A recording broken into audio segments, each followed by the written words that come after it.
നമ്മൾ പരിശോധിക്കുകയാണെങ്കിൽ ഭാഗവതം കഥകൾ കൊണ്ട് സമൃദ്ധമാണ്. ഏറ്റവും കൂടുതൽ പുരാണങ്ങളെല്ലാം തന്നെ എന്തുകൊണ്ട് സമൃദ്ധമാണ്? കഥകൾ കൊണ്ട് സമൃദ്ധമാണ്. എന്തുകൊണ്ടാണ് ഈ കഥകളിലേക്ക് വന്നത് എന്നതിനെക്കുറിച്ച് നമ്മൾ സൂചിപ്പിച്ചിരുന്നു.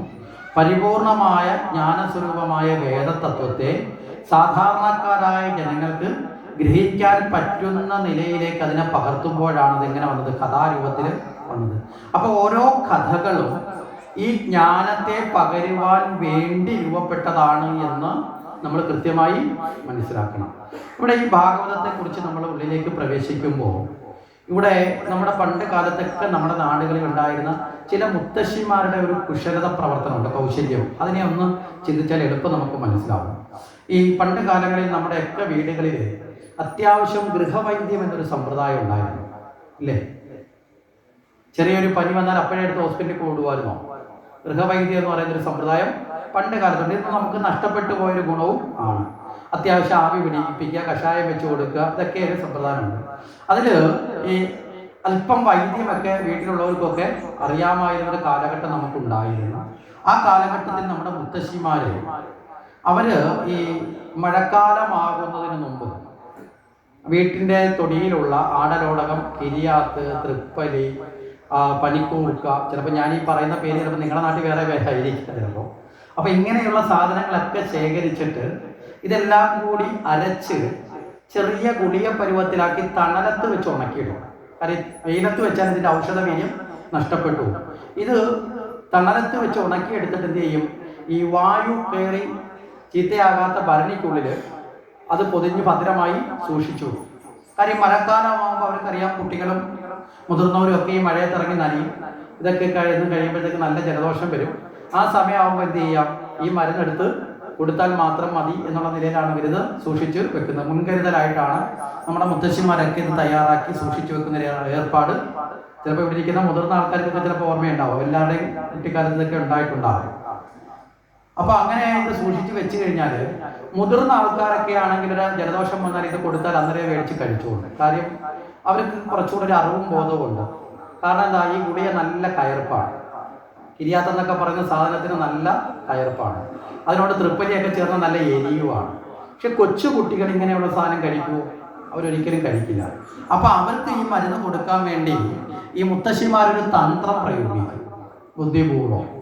അപ്പോൾ ഈ മുത്തശ്ശിമാർ ചെയ്യുന്നത് അല്പം തേനോ ശർക്കരയോ എടുത്തിട്ട് എന്ത് ചെയ്യും? ഈ മരുന്നിൻ്റെ ചുറ്റും തേക്കും. ഈ തേച്ചിട്ട് ഈ കുട്ടി കാണാൻ ചെയ്യുന്ന പരിപാടി ഇതാണ്. ഈ ഗുളിക എടുത്തിട്ട് തേനോ ശർക്കര ഏതെങ്കിലും ഒന്ന് എടുത്തിട്ട് ചുറ്റും പുരട്ടും. പുരട്ടിയിട്ട് ഈ ശർക്കരയും തേനും തൊട്ട ഈ വിരല് കുട്ടിയുടെ വായിലോട്ടൊന്ന് തേച്ചു കൊടുക്കും. അപ്പോൾ കുട്ടിക്ക് എന്ത് കിട്ടും? നല്ല മധുരം കിട്ടും. എന്നിട്ട് ഈ ഗുളിക കാണിച്ചാൽ ഈ കുട്ടിയുടെ ധാരണ എന്താ? ഈ ഗുളിക മുഴുവൻ മധുരമുള്ളതാണ്, അല്ലേ? അവൻ വാ തുറക്കാതിരിക്കും. ചിലർ ചിന്തിക്കണ്ട, ഇതൊക്കെയാണ് ഭാഗവത രീതി പഠിപ്പിക്കുന്നതെന്ന്. അപ്പോൾ വാ തുറന്ന് കൃത്യമായിട്ട് കൊടുക്കില്ലേ? അപ്പോൾ ഈ ഗുളിക വായിലേക്ക് വെച്ച് കൊടുക്കും. ഇതിൻ്റെ മധുരം അലിഞ്ഞു മാറുന്നതിന് മുമ്പ് മുത്തശ്ശി എന്ത് ചെയ്യും? ഒരു ഗ്ലാസ് വെള്ളം എടുത്താൽ കുടിപ്പിക്കും. ഇവിടുന്ന് താഴോട്ട് പോയി കഴിഞ്ഞാൽ പിന്നെ എരിയും പുളിയും വല്ലതും ഉണ്ടോ? നമ്മൾ ഈ വീട്ടിൽ ഭക്ഷണത്തിൻ്റെ പേര് അടിയും വഴക്കും ഉണ്ടാക്കുമ്പോൾ ഇതുപോലെ ഓർക്കാറുണ്ടോ? ഇതിന് താപ്പോട്ട് പോയാൽ ഈ എരിയും പുളിയും കയർപ്പൊന്നും ഇല്ല എന്നുള്ളതായ ഉണ്ടോ? മനസ്സിലായില്ലേ? ജീവിതത്തിൽ ചില ഒരു ഞാൻ അകലത്തിലുള്ള പ്രശ്നങ്ങളാണ് അടിച്ച് വലിയ പ്രശ്നങ്ങളാക്കി മാറ്റുന്നത്. നമ്മൾ മനസ്സിലായില്ലേ? ഇടിയും വഴക്കും കൊലപാതകമൊക്കെ ആക്കി മാറ്റുന്നത്. നമ്മുടെ ജീവിതത്തിലെ പല പ്രശ്നങ്ങളും, ഭക്ഷണത്തിൽ മാത്രമല്ല, പല പ്രശ്നങ്ങളും ജീവിതത്തിൽ വളരെ ചെറിയ നിസ്സാര പ്രശ്നമാണ്, അല്ലേ? ശരിയായ ബുദ്ധി ഉപയോഗിക്കാൻ നമ്മൾ എന്ത് ചെയ്യുന്നത്? വലുതാക്കി ജീവിതത്തെ തന്നെ നശിപ്പിക്കുന്ന അവസ്ഥയിലേക്കൊക്കെ എത്തിക്കുന്നത്. അവിടെ ഒരു ഉദാഹരണം പറഞ്ഞെന്ന് മാത്രമേ ഉള്ളൂ. അപ്പം ഇവിടെ കഴിഞ്ഞാൽ പിന്നെ എരിയുമില്ല പുളിയുമില്ല. അപ്പം ഈ ഗുളിക മുത്തശ്ശി കഴിപ്പിച്ചു. ഈ മുത്തശ്ശിയുടെ ഉദ്ദേശം യഥാർത്ഥത്തിൽ എന്താ? കുട്ടിക്ക് ഔഷധം കൊടുക്കലാണല്ലേ? മരുന്ന് കൊടുക്കലാണ് അതോ മധുരം കൊടുക്കലാണോ? ഔഷധം കൊടുക്കലാണ് മുത്തശ്ശിയുടെ പ്രധാനമായ ഉദ്ദേശം. ഔഷധം കൊടുക്കലാണ്. അപ്പൊ ഈ മരുന്നിന്റെ പുറത്ത് തേച്ച മധുരം എന്ന് പറഞ്ഞാൽ കുട്ടിയെ ആകർഷിക്കാൻ വേണ്ടിയിട്ടല്ലേ? ഇത് കഴിക്കാൻ പ്രേരിപ്പിക്കാൻ വേണ്ടിയിട്ടല്ലേ? അല്ലാതെ ഈ മരുന്നിന്റെ മുകളിൽ ഈ മധുരം കൊണ്ട് എന്തെങ്കിലും ഗുണമുണ്ടോ? ആകെയുള്ളൊരു ഗുണം കുട്ടി കഴിപ്പിക്കാൻ തയ്യാറാക്കുക എന്നുള്ളത് മാത്രമേ ഉള്ളൂ. ശരിയല്ലേ? ഇതാണ് ഉദ്ദേശിച്ചത്. ഇതുപോലെയാണ് വ്യാസൻ നമ്മളോട് കാണിച്ചത്. അതായത് ഭാഗവതത്തിലെ കഥകളാവുന്ന മധുരം കൊണ്ട് പൊതിഞ്ഞു. മനസ്സിലായില്ലേ?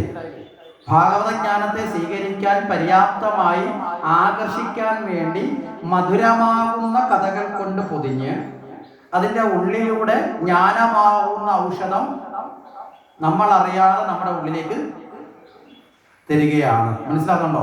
ഇപ്പൊ ഒരു കുട്ടി മധുരത്തിൽ ആകർഷണരാകുന്നത് പോലെ നമ്മുടെ തുടക്കത്തിൽ എന്തിൽ ആകർഷണരാകും? കഥകളിൽ. മനസ്സിലായില്ലേ?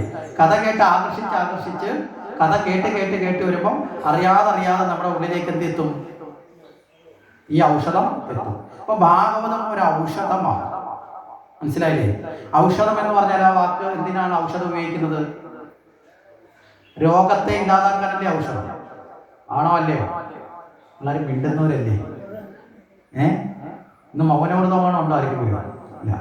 അപ്പൊ രോഗത്തെ ഇല്ലാതാക്കുന്നതാണ് ഔഷധം. അപ്പൊ ഇവിടെ ഭാഗവതം ഒരു ഔഷധമാണ് എന്ന് പറയുമ്പോൾ ഇവിടെ ഏത് രോഗത്തെ ഇല്ലാതാക്കുന്ന ഔഷധമാണ് ഭാഗവതം?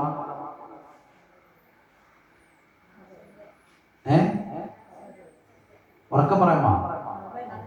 ഭവരോഗത്തെ. ഈ ഭവരോഗം എന്ന് പറഞ്ഞാൽ പെട്ടെന്ന് അങ്ങോട്ട് മനസ്സിലാവില്ല. അപ്പൊ അത് ഒന്നുകൂടെ ലളിതമാക്കാം. ഇവിടെ ഭാഗവതം എന്ന് പറഞ്ഞാൽ നമ്മളെല്ലാവരും ഭാഗവതത്തെ ഉൾക്കൊള്ളണമെങ്കിൽ നമ്മളിൽ ഒരു രോഗമുണ്ടെന്ന് നമ്മൾ തിരിച്ചറിയണം. രോഗമുണ്ടെന്ന ബോധ്യമുള്ളവൻ മാത്രമല്ലേ മരുന്ന് കഴിക്കൂ.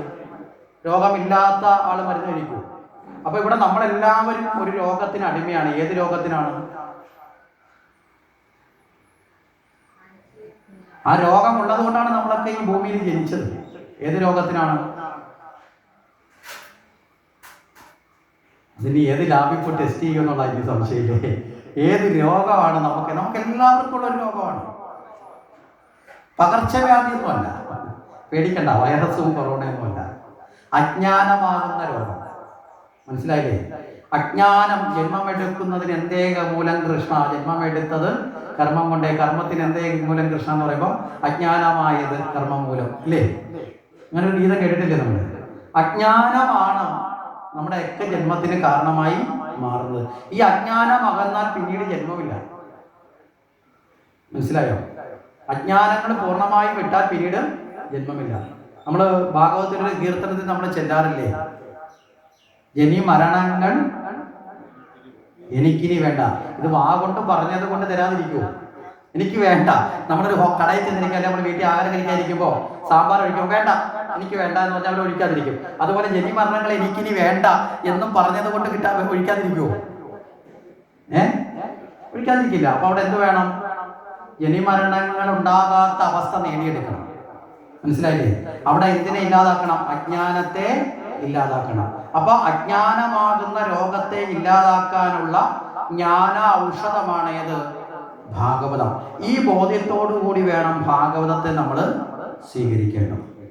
ഭാഗവതം ഭഗവാന് വേണ്ടിയുള്ളതല്ല. ആണോ? നമ്മുടെ അഭിപ്രായം എന്താ? അല്ല. പിന്നെ ആർക്ക് വേണ്ടിയുള്ളതാ? നമുക്ക് വേണ്ടിയുള്ളതാണ്, ഭക്തന് വേണ്ടിയുള്ളതാണ്. ഇപ്പൊ അതൊന്ന് വഴിമാറി തുടങ്ങിയിട്ടുണ്ട്. ഇപ്പൊ പലരുടെയും രീതി കണ്ടു കഴിഞ്ഞാൽ ഭാഗവതം ഭഗവാന് വേണ്ടിയുള്ളതാണ്. കാര്യം എന്താ? നമ്മുടെ വീട്ടിലെ വിശേഷം വരുമ്പോൾ അമ്പലത്തിൽ ഭാഗവത പാരായണം വഴിപാടായിട്ട് നടത്തും. രാവിലെ ചെന്ന് തൊഴുതിട്ട് തിരിച്ചു ഒരു പയ്യത്തി എന്നിട്ട് കൂലി കൊടുത്തിട്ട് വീട്ടിൽ പോകും. എന്നിട്ട് പറയും ഭഗവാന് വേണ്ടി ഇന്നത്തെ ഭാഗവത പാരായണം വഴിപാടായി നടത്തിയത് ഞാനാണ്. ഒരു അഹങ്കാരത്തിൽ നമ്മൾ ഇനി വീട്ടിൽ പോയി. മനസ്സിലായില്ലേ? ഈ നടത്തുന്ന ഒരാളിനോട് അന്നത്തെ ഏത് ഭാഗമാണ് വായിച്ചതെന്ന് ചോദിച്ചാൽ ഈ നടത്തുന്ന ആളിനത് അറിയാത്തത് പോലുമില്ല. ഞാൻ തമാശയ്ക്ക് പറയുന്നതല്ല കേട്ടോ. ഞാൻ പല സ്ഥലത്തും ഇത് പരീക്ഷിച്ച് നോക്കിയിട്ടുണ്ട്. ചില ആൾക്കാർ ഇന്ന് ഞങ്ങളുടെ പൂജയാണ്, ഞങ്ങളുടെയാണ് ഇന്നത്തെ പാരായണം എന്നൊക്കെ പറയാറുണ്ട്. അപ്പം ഞാൻ അവരോട് ചുമ്മാതെ ചോദിക്കും, ഇന്ന് ഏത് ഭാഗമാണെന്ന് ചോദിക്കും. അതൊന്നും നമുക്കറിയില്ല, അത് വായിക്കുന്നവർക്കല്ലേ അറിയത്തുള്ളൂ. മനസ്സിലായില്ലേ? അപ്പം ഇത് ആർക്ക് വേണ്ടിയുള്ളതാണ്? ഭഗവാന് വേണ്ടി ഭഗവാന്റെ ഭാഗം വായിച്ചേൽപ്പിക്കേണ്ട ആവശ്യമില്ല. പിന്നെ ആർക്കാണ്? ഭക്തന് വേണ്ടിയുള്ള, നമുക്ക് വേണ്ടിയിട്ടുള്ളതാണ്. അപ്പോൾ കുറച്ച് സമയമെങ്കിലും, അപ്പം വായിപ്പിക്കുന്നതല്ല തെറ്റ്. വായിപ്പിക്കുമ്പോൾ നമ്മൾ പോയി കുറച്ച് സമയമെങ്കിലും, എല്ലാ സമയം ഇരുന്നില്ലെങ്കിലും കുറേ സമയമെങ്കിലും ഇരുന്നാൽ അതാണ് ആ വായിപ്പിച്ച് കൊടുത്ത പൈസയേക്കാൾ വലിയ പുണ്യമായി നമുക്ക് കിട്ടുന്നത്. അപ്പോൾ ഭാഗവതം നമുക്ക് വേണ്ടിയുള്ളതാണ്. നമ്മളിൽ അജ്ഞാനത്തെ ഇല്ലാതാക്കാനാണ്, നമ്മളിലെ ജ്ഞാനത്തെ വർദ്ധിപ്പിക്കാനാണ്. മനസ്സിലാകുന്നുണ്ടോ? അജ്ഞാനം ഇല്ലാതാകുമ്പോൾ നമ്മുടെയുള്ള എല്ലാ രോഗ ദുഃഖ ദുരിതങ്ങളും ഇല്ലാതാവും. എല്ലാ ദുഃഖ ദുരിതങ്ങളുടെയും മൂലകാരണം എന്താണ്? അജ്ഞാനമാണ്. പറഞ്ഞതിന്റെ അർത്ഥം മനസ്സിലായോ? എല്ലാ ജീവിത ദുഃഖ ദുരിതങ്ങളുടെയും അടിസ്ഥാന കാരണം അജ്ഞാനമാണ്. ആ അജ്ഞാനത്തെ ഇല്ലാതാക്കുക എന്നുള്ള ഒറ്റ കാര്യം മാത്രമാണ് ജീവിതത്തിൽ ആത്മസംതൃപ്തിക്കും ശാന്തിക്കും സമാധാനത്തിനുമൊക്കെ അടിസ്ഥാനം. അപ്പൊ അത് നേടാനാണ് നമ്മളെ ഏത് പഠിപ്പിക്കുന്നത്? ഭാഗവതം പഠിപ്പിക്കുന്നത്. ഈ ബോധത്തിൽ ഇരുന്നാൽ മാത്രമേ നമുക്ക് ഭാഗവതം സ്വീകരിക്കേണ്ടതാണ് എന്ന് തിരിച്ചറിവുണ്ടാവും. ഇല്ലെങ്കിൽ സംഭവിക്കുന്നത് എന്താ? യജ്ഞത്തിന് പോയിരുന്നില്ലെങ്കിൽ ഒരു ദോഷമില്ലേ, പോയാലൊരു പുണ്യമല്ലേ എന്ന് വിചാരിച്ച് പലരും വരും.